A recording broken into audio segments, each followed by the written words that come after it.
Welcome to On Texas Football. I'm Bobby Burton, joined by CJ Vogel and Gerry Hamilton of On Texas Football. This week's state of the program, we do it each and every week, brought to you by our friend Adam Lowy over at the Lowy Law Firm. Hey, guys, a bunch of stuff going on, obviously, this week in the aftermath of the Michigan win over the Wolverines in Ann Arbor. Longhorns win a bunch of awards. We want to talk about that and what that means from a national award outlook. But more than that, we want to start talking about a couple of more nuanced things.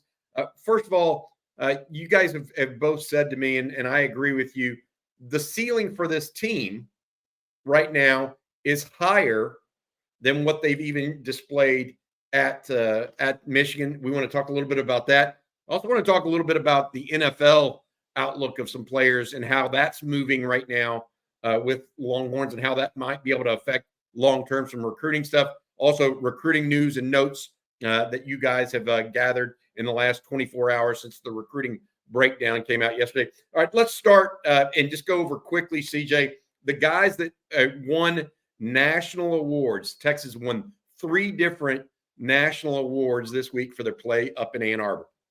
Yeah, definitely. It was Quinn Ewers winning the Maxwell Award Player of the Week at the quarterback position. Jake Majors winning the Outland Award Player of the Week. Of course, Devondre Sweat won that last year. That goes to the best interior lineman in the entire country. And it was Andrew Makuba, who was named the Jim Thorpe Award National Player of the Week. That's 3 major awards all going to the Texas Longhorns, obviously, for Players of the Week. They will be in the hunt, as you would expect, moving forward for those big nationally acclaimed awards at the end of the season, but this certainly helps their case. And a quick shout-out to Gunnar Helm as well. He was named the East-West Shrine Bowl Player of the Week as well. So you start to see the individual performances become, a bit more accredited, and nationally acclaimed by all of these big awards. That's great for Texas. It's great for the staff to be able to go to 2026 and 2027 and say, hey, look at that. We're developing our guys to win big awards, and we're winning big games on the road. It's a trickle-down effect, and right now, the more that you can kind of bring in some of those awards and achievements, the better it bodes for your entire program. Hey, Gerry, what about the Heisman? There's no weekly award for the Heisman, but Quinn Ewers firmly put his foot into that race for sure this season. Any takeaways from that we need to be looking at? Yeah, so I think that's going to be really interesting this year. And I know some fans are like, Heisman doesn't matter. It matters. It matters to Quinn, Carson Beck, Cam Ward, Miami, Texas, Georgia, and everybody else, right? Recruiting. What's going to be so interesting is I do think Quinn's vaulted to the lead. We talked about it. Beck against Clemson, Quinn against Michigan. Those are the 2 games early on were the 2 Heisman favorites going into the season. Dylan Gabriel was the 3rd guy. I mean, he may have been the favorite for the beginning of the season, but that was whatever, horse maneuver. But those guys both had a big stage out of the gate immediately. And who was going to have the best game on the big stage? And Carson Beck had a good game against Clemson. Not a bad game at all. But Quinn in Ann Arbor on the road had a touchdown taken away by maybe holding call, maybe not. But Quinn had a really good game at the right time with the most viewers that have watched college football this year against an East Coast team. Bobby, you mentioned that. The defending national champs, no matter if they're 8-4, 9-3 this year, defending national champs. And I thought that was interesting. Cam Ward has inserted himself into this with the game against Florida. What's going to be so interesting for me with the Heisman moving forward is Cam Ward doesn't have any games he can go out and win it necessarily. I think he's going to have the best stats amongst all these guys. He doesn't have any games where maybe he has a Heisman moment in the ACC. But that means he can lose it if they lose to somebody they're not supposed to. So he's in a tough spot. He's in a good spot statistically, but he's not, maybe doesn't have those games. He doesn't have a Georgia at Texas. Yeah. A Carson Beck at Bama and Ole Miss, right? Jackson Dart has Heisman moment games, possibilities on this schedule. Jalen Milroe does. So these SEC quarterbacks, they have the games in front of them to where they can go win a Heisman. And they're in the conference that's going to get the most attention. The high 6, Bob, you mentioned 6 of the top ranked 7 teams in the country. These guys are all going to be playing each other. And Quinn is the leader of the Heisman race because of the Michigan game. He's got 3 other real Heisman moment games for me: Oklahoma, Georgia, and at A&M. And you If he get one performs beginning, well the in middle, all of and the end. those, he's going to be tough to beat if Texas is tough, even if Texas is 11-1. Yeah.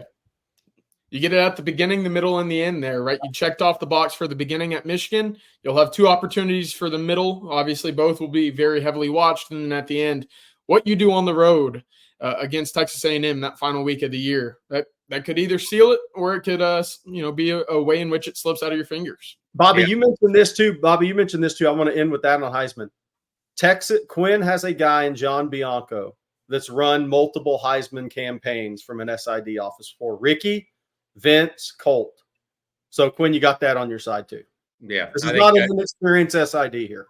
John does a good job for sure. Hey, I want to say this as it relates to the Heisman as well, and I think it's important to remember that you talked about that intersectional rivalry or game that matters. So it puts you in the mindset of voters in other areas of the country. It's long proven that an intersectional win like Texas had will have an outsized impact on Heisman voting. Yeah, because you just went and proved to Big Ten folks that you're pretty darn good, and they may favor somebody in their own conference over other people, but at least you'll pick up the second place votes in that conference. You see what I'm saying? So that didn't happen with the ACC when Carson Beck beat Clemson. Same area, right? And so just keep that in mind as well. We'll see if it has an impact. Ultimately, Quinn's going to have to go out and prove it. And I do agree with CJ.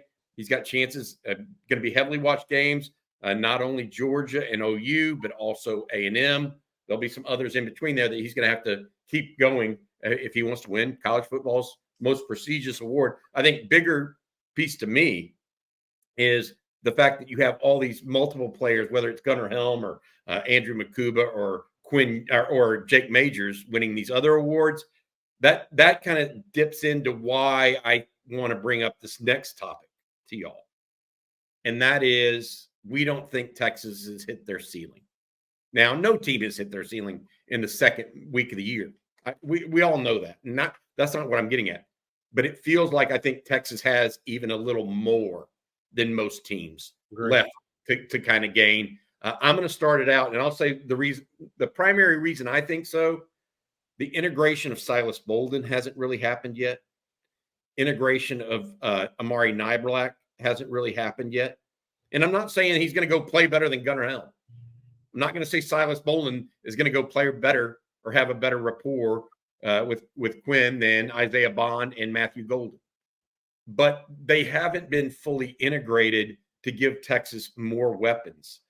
You also see young guys like Jarrett Gibson starting to get carries. You also see Colin Simmons, 21 snaps, Ryan Wingo, 21 snaps. I think I look at it, and this is against Michigan. That's a healthy number for young players. So I'm looking at this right now, guys, for both y'all, and I just see Texas not only being able to have the normal amount of improvement week over week and month over month in college football. I actually think they've got some bullets left in the holster, and they haven't even put the bullets into the gun yet, essentially. What do y'all think? Yeah, so I look at that, what you said, Cam Williams at right tackle.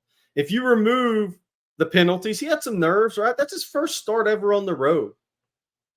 It's people are like, their messages were crazy. Take him out of the game. I'm like, for who? His first game on the road. But if you actually watch what he did in the game, when he didn't jump, when he didn't false start, he was dang near dominant at times. And he started 4 games, 1 road game in college. 3 games, 1 road game in college. How much better is he going to get as the season moves along? That's one. Trey Moore is another one for me. I mean, he's not filling the box score right now, but he is making a lot of football intelligence plays. He is having an impact on this defense without having 5 tackles and a sack. Now, what's going to happen when the rest of that comes behind it? Andrew Makuba looked unbelievable Saturday. He had a great game. he's gonna continue to get more comfortable with the players at Texas in the system. Derek Williams starting to make that big year 1 to year 2 jump, like we expected from Anthony Hill and Manny Muhammad, right? Jahdae Barron's only to get more comfortable at corner. So if you look at this team, and you mentioned the offensive players, and I'll say another one, Trey Weissner still's not an experienced college running back. CJ, there's so many guys, and I'm not saying Georgia doesn't have a higher ceiling than they're playing at. All, like Bobby said, all teams do. Ohio State too. Chip Kelly, what will that look like with Howard as the season moves along? Their offensive line will have to play better, I think, at times. But I think we may be able to point to more Texas. Does that mean Texas is going to win the national title? No. But their ceiling, especially on offense, is quite a bit higher than what we've seen. Yeah, I thought Gerry did a good job of breaking down the individuals, right? And guys that you can expect to see their level of play rise.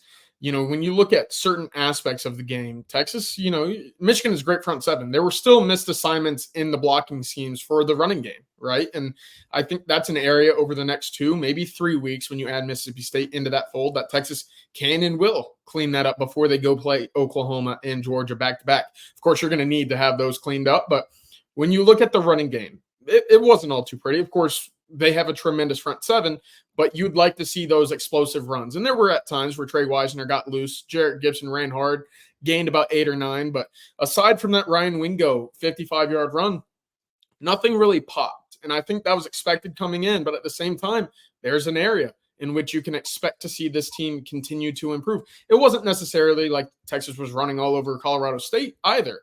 It was a lot of those 6 to 8 to 10-yard gains. Nothing really busted open as we saw at times a year ago with Jonathan Brooks, CJ Baxter, and Jaden Blue to an extent. But that's to come. And I think that opens up a whole different level of this offense as well. Special teams, you missed a kick. Your kicker made two tackles on kickoff return. That can clean up. There's several areas right now in which this team can continue to improve. The individual play is there and will only get better, as Gerry mentioned. But when you start looking at the big groups in its entirety, ceiling is far from being reached right now. And that's a huge positive sign for the Longhorns. And Bobby, I want to mention 2 more players because I think we need to mention them. Matthew Golden and Isaiah Bond have played 2 games as Longhorns. Where are they going to be by Oklahoma? Hopefully in the end zone. Yeah. They've been there already. They'll be by Oklahoma. Well, if they played for Oklahoma, they wouldn't be. There we go. Hey, I want to add one more thought to what CJ just said. I agree with what both you guys have kind of put forward. The idea that certain aspects of the team are going to be more valuable later, and the idea that players like a Colin Simmons or Trey Moore or even a Colton Vosick starts playing more, or Leon Galafau. There's a bunch of guys that are on the come, right? They're moving up the ranks. I want to add this, and this goes more to CJ's point. We haven't fully seen the versatility on defense yet that they have. We've seen a hell of a lot of looks in 2 games. What are we going to see by game 6? Yeah.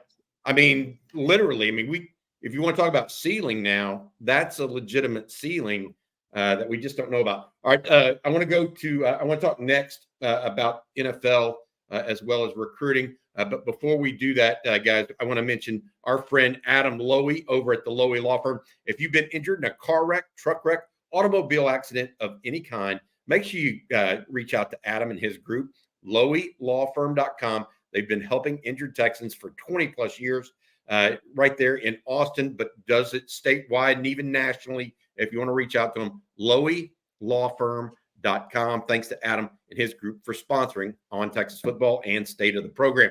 All right, guys, I mentioned the NFL, and y'all talked about the ceiling, and we all did.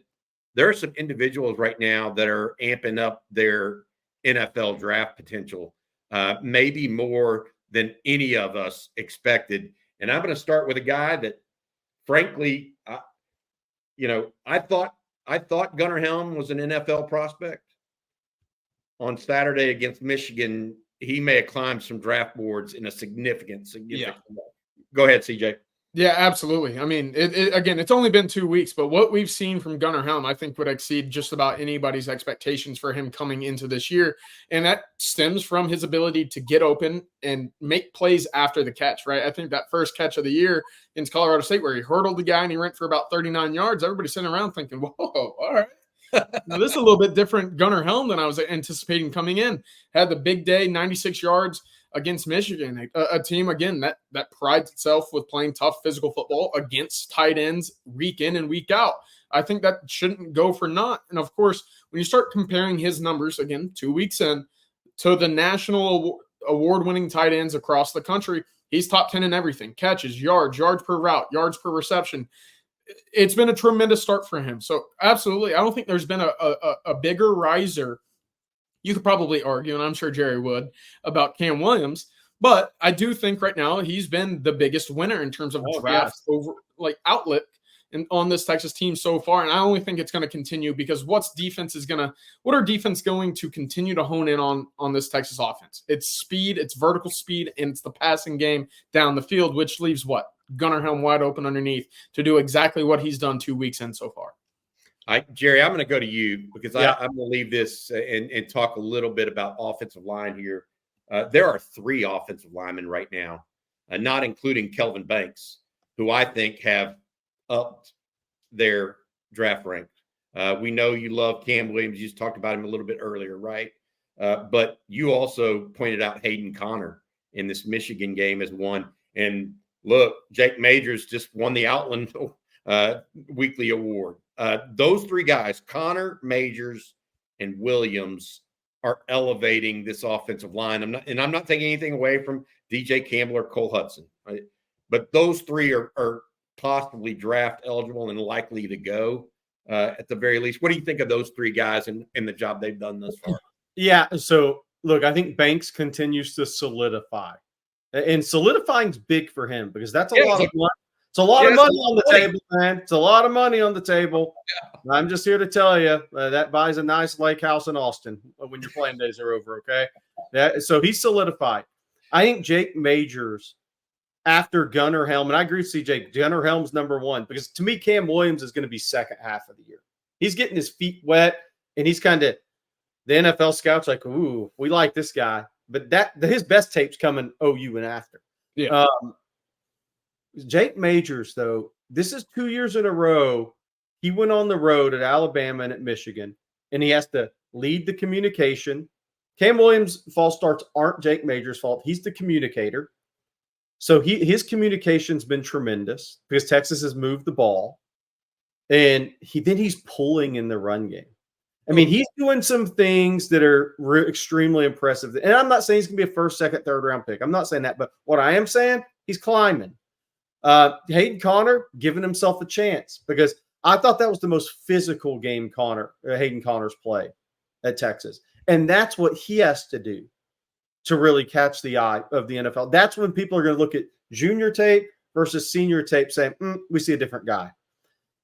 DJ Campbell, he didn't have the best fall camp, playing better in games. Cole Hudson, solid in games. I think Texas has 6 guys right now that are clearly on NFL radar offensive line. And Cam Williams, saving him for last, I think he could end up being a one-and-done guy that starts one season and goes in the first or second round, potential to go in the first round. For people to think, that's not – he had 3 false starts. He had a hold, maybe a BS hold. But Amarius Mims started 8 games. The NFL don't care. Amarius Mims started 8 games at Georgia. They're looking at, this guy's a first-year starter. What's he going to be like with us? Yeah. That's the way they're looking at it. And Cam Williams has tons of upside like that.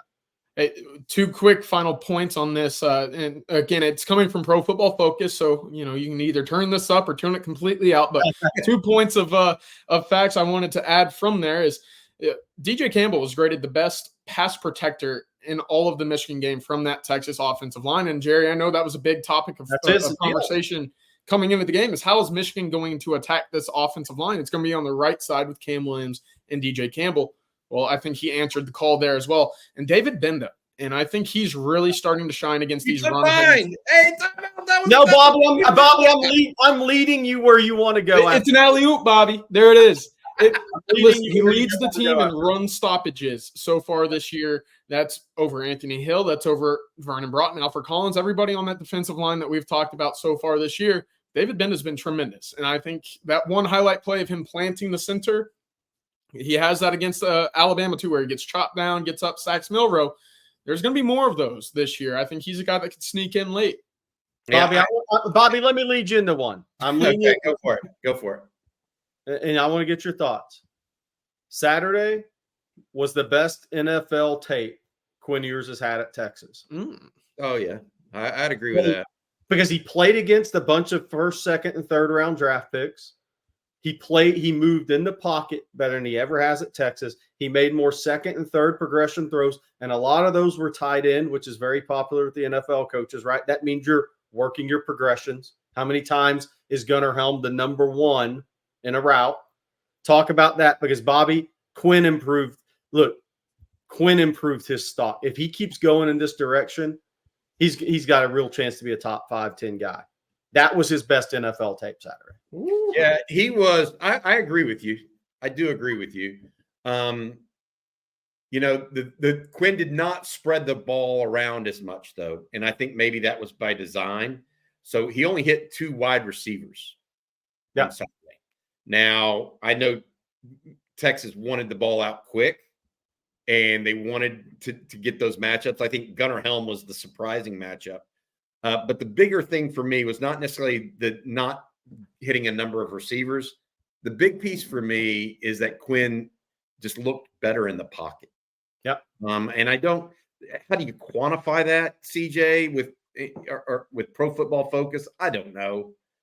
But the feel of Quinn in the pocket looked so – I mean, it looked better than it did against Colorado State. Yes. And so – to your point, Gerry, I do think that it's better tape and probably his best tape of the year. But I want to go back to David Benda, though. Let me finish on David Benda, because CJ came up with a really good stat there, run stoppages. The thing about David Benda that is happening right now, he is when he hits people, they are going down.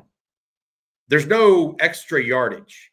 And the NFL, that's what they look for. They need people that tackle and people go down. And the only negative, and right after he made a really good play on Saturday, David Benda gave up a big run. Yeah. And so while I think his stock is going up, he's still got some consistency he needs to hit. So I say that, but I want to mention David Benda because I do, to CJ's point, I do think he's kind of been an unsung hero. And I think the way he hits people will attract NFL teams, right? But he has to become more consistent through the second half of the year. Maybe, Gerry, he's a little bit like Cam Williams in that the second half of the year, he proves the consistency, right?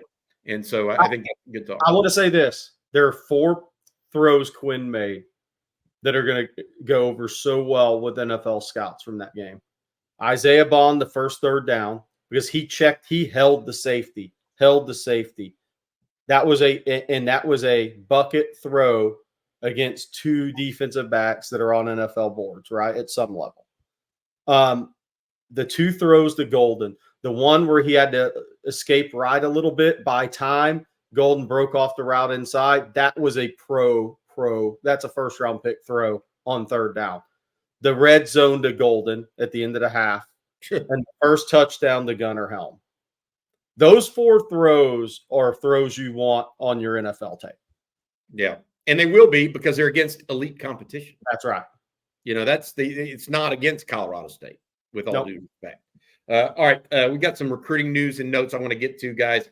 I mentioned this, and I think it's important that people know how I feel. I've been covering recruiting 30 plus years. And this win, I think, is going to be the straw that broke the camel's back as far as the floodgates opening for Texas.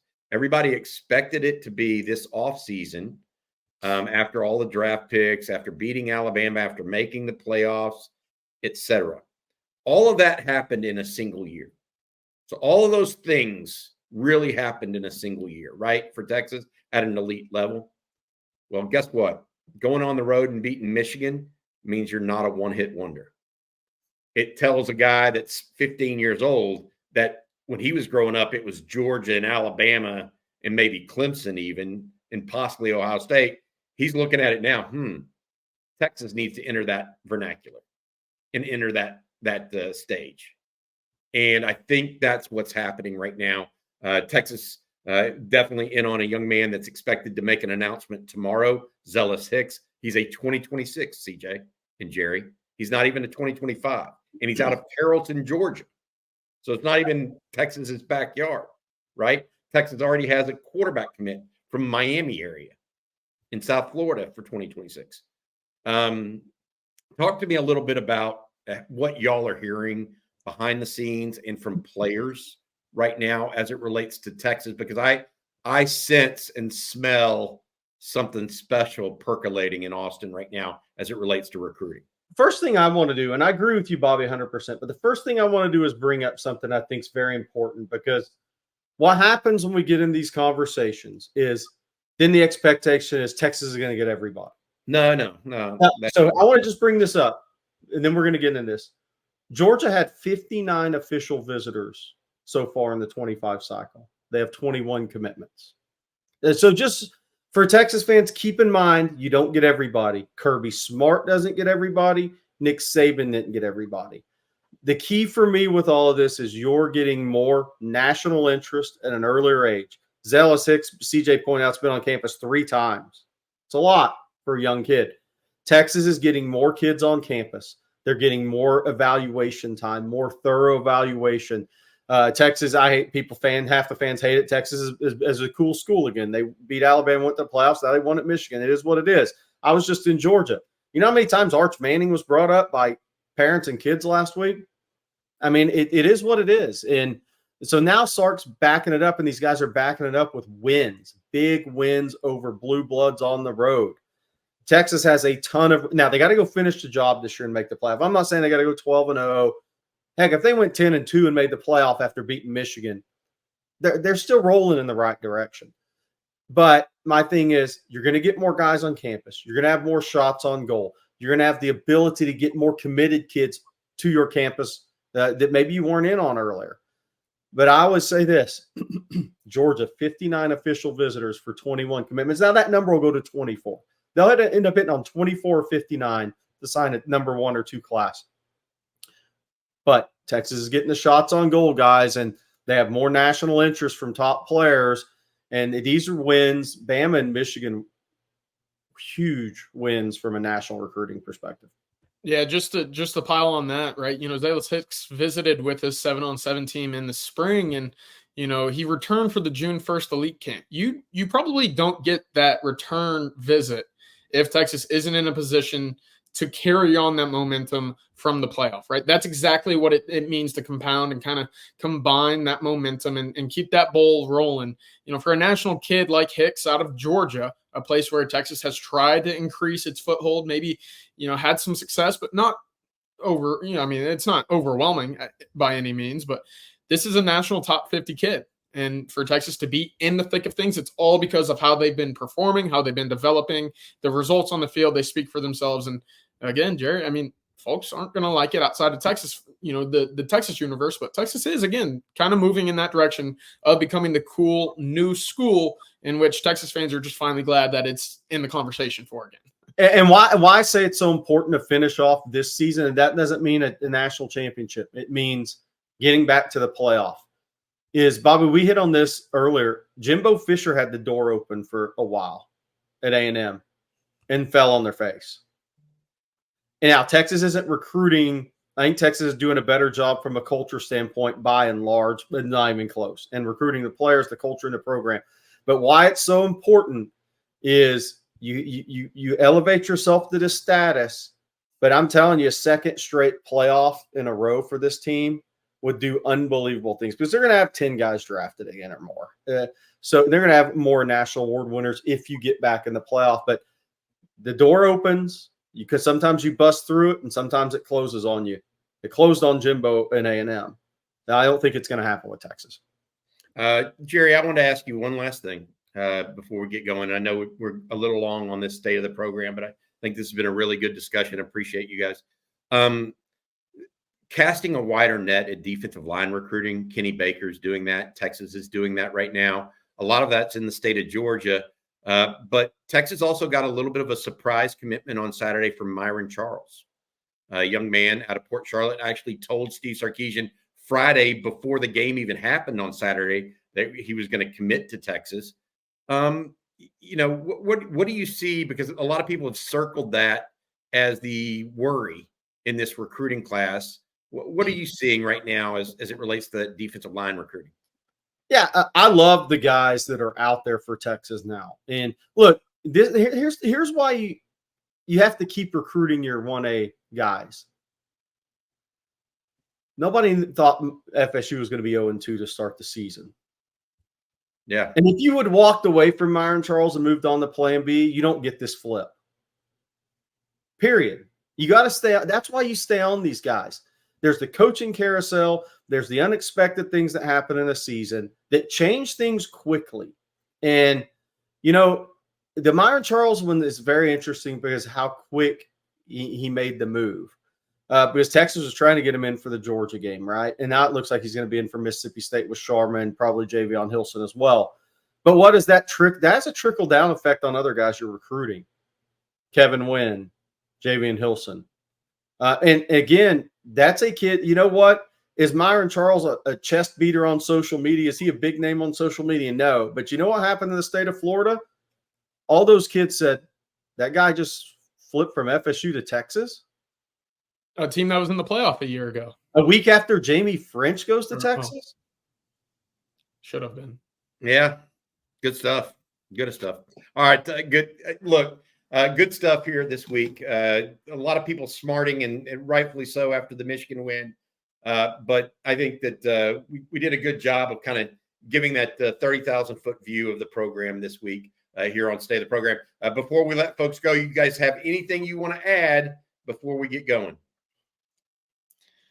All right. That's good. I do actually. What? This is a huge official visit weekend for the University of Texas as a whole. I think we need to mention that.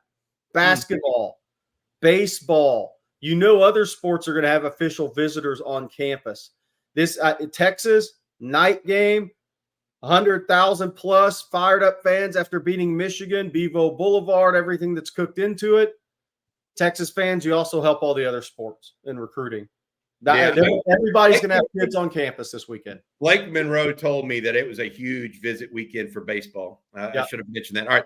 Good stuff there, guys. All right. Thanks again to our sponsor, Adam Lowy over at the Lowy Law Firm. We appreciate him for his sponsorship of Coffee and Football on Texas Football, State of the Program, and Rapid Reactions. Adam has been a attorney in the Austin area for decades. He and his law firm have helped countless people if they've been injured in a car wreck, truck wreck, automobile accident of any kind. Give them a shout, loweylawfirm.com for a free consultation, no strings attached. That's loweylawfirm.com. All right, for Gerry Hamilton and CJ Vogel, I'm Bobby Burton. This has been State of the Program. Hook 'em.